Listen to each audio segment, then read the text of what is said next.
This video is not a personal attack, I just wanted to be like them. That was my first mistake. So here's a quick guide on how to become an airline YouTuber, aka how to lose your dignity online. Step 1. Be fake. People always say, just be yourself. And that's great advice if you're funny, attractive and naturally charismatic.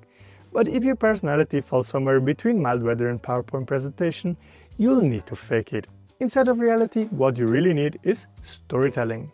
You don't drink because you're an alcoholic, you drink because you tried all the gins at the Lufthansa lounge, lol. See, now it's content. If you're thinking about being real, the harsh truth is that no one cares.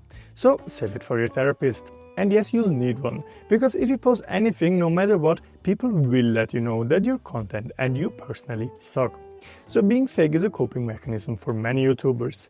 But don't be sad, they're just angry sad little haters living in their mom's basement. Just remember that while you read their comments from your mom's basement. However, apart from managing your mental health with irony and self-delusion, the main benefit of being fake is another one. People actually watch your videos. Everyone claims to hate clickbait, but clickbait is exactly why a video was recommended to them in the first place. Because if you don't use at least some clickbait, your tripreport is now buried in the YouTube graveyard alongside 400 million others. At the end of the day, the almighty algorithm doesn't care about your integrity, it wants clicks, it wants emotion, it wants thumbnails that scream for attention. Or do you think YouTubers spend hours designing thumbnails and even hire entire teams to make them just for fun? A side effect of being fake is, of course, that you'll have to live with the fact that you're an imposter, that your content is fake, that your entire existence is a well-lit, well-edited lie, served to people you once called your community. But not only will you disappoint your viewers, you will also become a disgrace to your family, which brings us to Step 2. Be a disgrace to your family. Your parents once dreamed you'd become a doctor, a lawyer, maybe even a pilot. And now look at you crying into the camera because they don't serve vegan food on your flight. But are there no other options than being a YouTuber if you just want to travel the world, spend half of your life on a plane and earn money while doing it? Well, you could become a pilot. However, are you A, too stupid or B, too poor? No, obviously it's C, both. So another option for you? OnlyFans. Now, unfortunately, this possibility doesn't apply for you if you are a male, which, looking at my YouTube statistics, is 99% of my audience. Therefore, selling pics of your feet might not exactly be a scalable business model for you. But don't you worry, because embarrassing yourself on the internet publicly and permanently is still an option. Just become a travel vlogger. Bonus points if you add digital nomad to your Instagram bio. In my case, I went with the flight review niche, which is basically travel vlogging, but with more depth and slightly more aviation-themed loneliness. Of course, it doesn't really matter which niche you choose, since they're all equally effective in disappointing your parents. If they ask about your career plans, simply tell them you want to be a YouTuber, then watch the light in their eyes slowly die. Step 3. Spend all your money. So, you've decided to become an airline YouTuber? Congratulations! Now get ready to lower your standards, drain your savings and destroy your concept of a healthy lifestyle just to finance a hobby that will mentally, physically and financially break you. Sure, doing YouTube full-time is possible, eventually, but in the meantime enjoy living off vending machines and overnight buses so you can afford one more flight that gets 322 views. You will spend money you don't have on tickets no one asked for to create videos no one clicked on. But at least you finished the boarding process this time. Nice. Your channel is not just a passion project, it's a very expensive cry for help.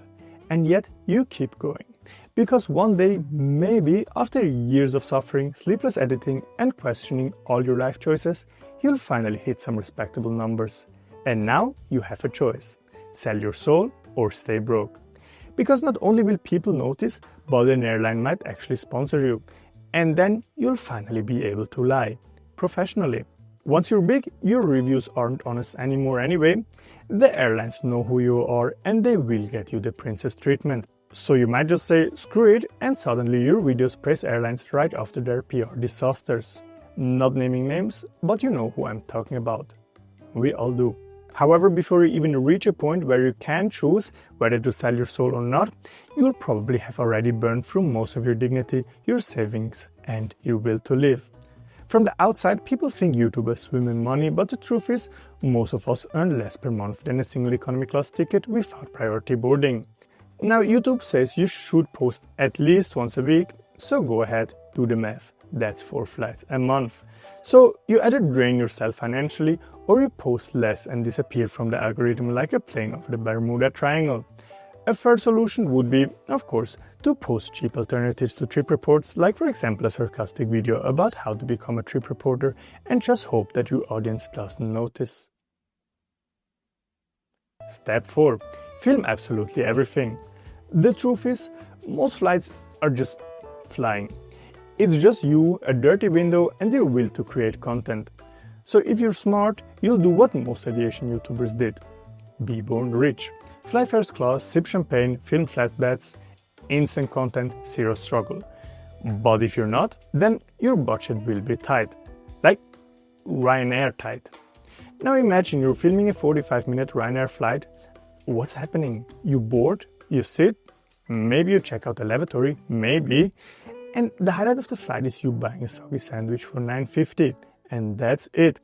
That's your raw material. Now it's on you to turn that into a 15-minute video people will actually watch. At the end of the day, you don't create content. You extract content from nothing. So here's what helps. Record absolutely everything, observe everything, note everything, and when something actually happens, miss it because your camera was pointed at the tray table. Also, if you're even slightly introverted, recording on a plane is hell, because you will be stared at, you will be judged, and if you're lucky, probably scolded by the crew while 27 strangers pretend not to watch. But not filming is also not an option, because if you don't film, you just pay to fly to some random place you didn't need to go for absolutely nothing. Step 5. Sell the dream. Flying through the clouds, traveling the world, lounge access, you're living the dream. Well, that's like 1% of your hobby. The rest is endless nights of editing until 4 AM, completely wired on an ADHD med-dose strong enough to knock out a horse. Meanwhile, all your friends are at a festival without you, wired on horse medicine strong enough to knock out them. So maybe the most important step isn't doing it for clicks. Not for money, but because despite everything, you still love it. Even when it feels pointless, even when the thumbnail flops, even when the upload button feels heavier than your backpack on a 5 AM Ryanair flight. Sometimes the only thing keeping your will to live from fading is reminding yourself every single click is a real person who took time out of their life to watch your crap. And suddenly 322 doesn't feel that small anymore. Thanks for watching, see you next time for another flight review, and in the meantime, watch my 15-minute WIZZAIR review.